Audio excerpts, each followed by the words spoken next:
Hello everyone, greetings from Kharkov, Ukraine. My name is Svetlana Mucha and I'm the leading matchmaker and dating coach at Diolli.com. Today I would like to bring a really important and I believe really up-to-date topic. I would like to speak about some really common misunderstandings that pretty often occur between Ukrainian ladies and foreign gentlemen. So often gentlemen who have used some mail-order brides dating sites or some not really reliable small Ukrainian dating agencies, they're like so suspicious and they see this word scam everywhere, especially if you use internet and use Google, you will see many articles about scam. Some of them are like truly ridiculous, others are like really sad and tragic. So in this video we won't talk about scam, but we will talk about situations where this witch hunt about scammers gets ridiculous. Last year we have introduced a couple and their first date has lasted almost 5 hours.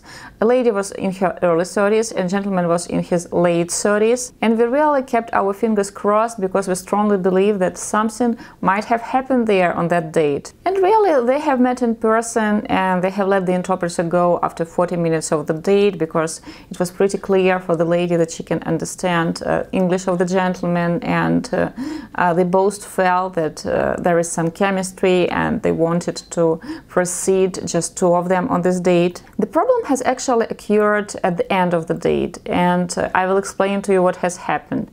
Later on the gentleman told me that, oh, like, she is so beautiful, she is smart, her English is good, but I believe she wanted to scam me. I have asked him like what had happened, and he said that they were taking some photos. At first they were at the restaurant and then they have decided to go to the bar, and the bar was off the roof of the hotel, so there was a nice view on the city, and they have decided to take some pictures. It was the time right before this new iPhone X was just launched and the gentleman already had it. My operator is telling me right now that it is not called iPhone X but iPhone X, so I'm sorry if I'm not politically correct about this new Apple baby. So the lady has asked to see the photos and he has given his new iPhone, and she said that the quality of the photos was so much better than at the previous iPhone, and she had the previous model, so her model was not like ancient, it's not like she had an ancient Nokia. And she has started talking to the gentleman like maybe for 5 or 7 minutes if like this new model was better than the previous. The gentleman told me later that, oh, she wanted me to buy her an iPhone, and I have asked him like, why did you think so? Like, did she ask you, like, did she say something like that?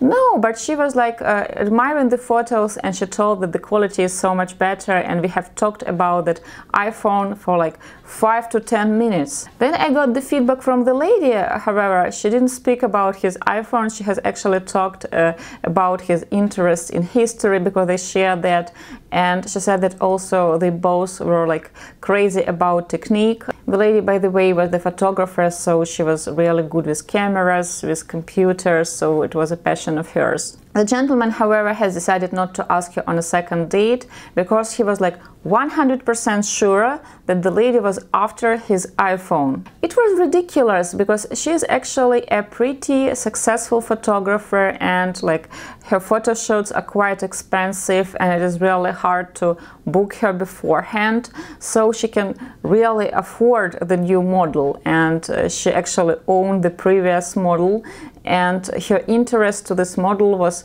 I would say curiosity. It reminded me of the situation when I have met my friend and she has just changed her laptop, so I have asked her to see it because I was considering changing mine. So sometimes when you see the new model of the phone or the new model of the computer or the car, whatever you are passionate about, you really want to see if, for example, it is better, if it is any different, or it is the same. But that gentleman was so scared of scam because he has watched so many videos online that pure interest in seeing whether the photo is better on his phone or on her phone has made him like drop the great opportunity to have a wonderful second date with a wonderful lady. That gentleman unfortunately has ended up empty-handed because his fears have taken the best of him. On the date with the second lady, he also got suspicious because her babysitter has called her like twice,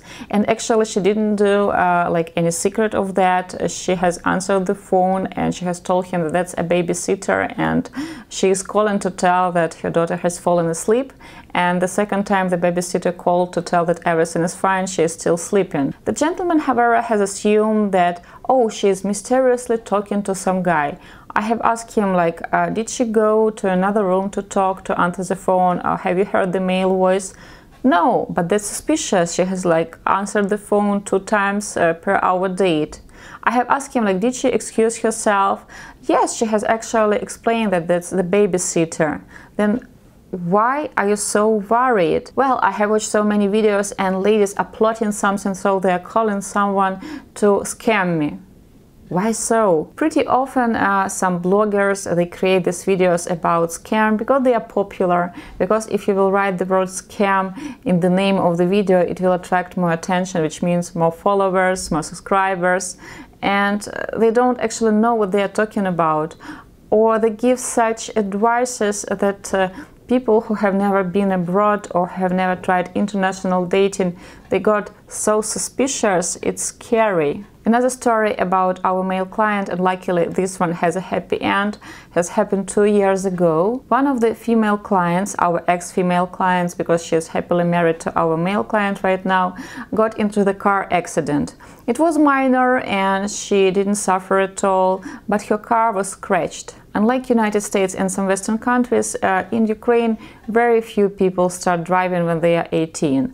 So this lady, she got her driving license in her late 20s, and she actually bought her first car when she was 32. Of course, she was super excited about driving and super protective about her car. It was red, shiny, small, and she loved her baby, and of course she was upset when somebody has scratched it. The gentleman called me and said that, oh, I think Yulia is trying to scam me. I have asked him, like, why do you think so?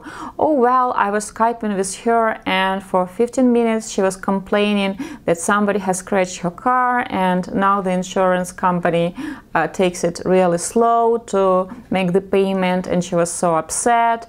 So I have a feeling that she wants my money. I have asked him, like, why so? Did she actually ask you to help her? Like, no, but she was talking about that for 15 minutes. Like, I'm not an idiot. I understand that she expects me to send her money.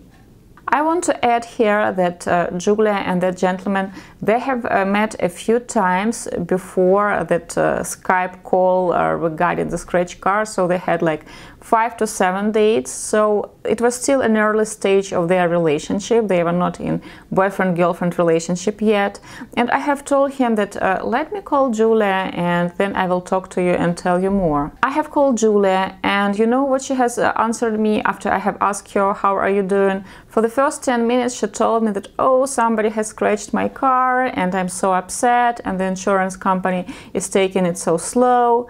Oh, why on earth I have decided to go to the gas station that night, because now it's a nightmare. I have to give like more papers so that the insurance company pays. If I follow the logic of that gentleman, Julia was also expecting me to pay for her car, or she also wanted to scam me. But no, she was emotional, she was just upset, because it's not like every day somebody is scratching her car, and it was her first car and she was driving it for less than a year. So of course for the next few days I'm sure she would tell all her friends and her relatives about this misfortune, because it was a new situation for her, it was still raw, and ladies are usually more emotional than guys. Luckily, they have sorted this out, and in a few days she has forgotten about her scratched car, and their communication has returned to normal. After that, they have met in person again, then they had a vacation, and they're happily married now. And I have seen many situations like that. For example, a lady has lost her phone, and she was telling the gentleman that, oh, I have lost my phone, so I couldn't answer you straight away, and now I will have to retrieve all my contacts, all my photos. I'm so upset about that. So the wrong thing is to jump into the conclusion that, oh, she is asking me for the new phone. Of course, it is great that the gentleman is thinking that I want to save my damsel in distress, I want to be this knight in shiny armors, but it is important to keep your head on your shoulders. If you are dating for a while, if you are in boyfriend-girlfriend relationship, then it would be nice of you to really replace your phone, not car, of course. Of course, nobody expects you to replace your car unless you are married and you want to take care of that insurance company and save your wife from that insurance nightmare. But if you just had several dates and it is still very early, what can you do to help her improve her mood? You can send her a bottle of wine and a box of chocolate and tell her that, oh, I'm really sorry that, for example, your car was scratched or your bag was stolen, and I really want to raise up your mood. You will earn some extra points in her eyes, she will feel so much better, and she will feel that you actually want to take care of her, that you actually feel for her. Of course, don't confuse such situation with the situation when you're talking to someone online you have never met in person and a lady is telling you that she doesn't have internet and you have to help her bring that internet. You have never met in person, like you don't need to do anything. But guys, if you have met in person, if you had several dates, if you're talking, try to keep in mind that not everybody wants to scam you. Don't be over suspicious. If the lady has complimented photos on your new iPhone, probably the quality of photos is really good and that's just a compliment. Don't try to find some secret hints, there are none there. This is life. Always try to put yourself in the position of the lady. Try to work in her shoes. If your car was scratched, or your phone was stolen, or your bag was stolen, or you have lost your passport, would you be upset? Would you be willing to share your misfortune with a close person, with a friend, with a colleague of work with whom you communicate best, perhaps with your parent? We are all emotional, and sometimes when we share such stories, such misfortunes, all we want to hear is, oh, I'm so sorry. Like everything is going to be okay, and then we will feel better about it. If you are still on early stage of the relationship with your potential match with the lady, and something bad has happened to her, if you want to do something nice, if you want to show that you care, like I have told before, a box of chocolate, a bucket of flowers, a nice note, and sometimes even like your words like I'm sorry, that you are upset, can raise up your mood and improve the situation. I wish you all only strong mutual love, and I hope you won't go on this witch hunt and won't be obsessed with the scam word. I hope you will find what you are looking for. Svetlana Mukha from Diolli.com with love.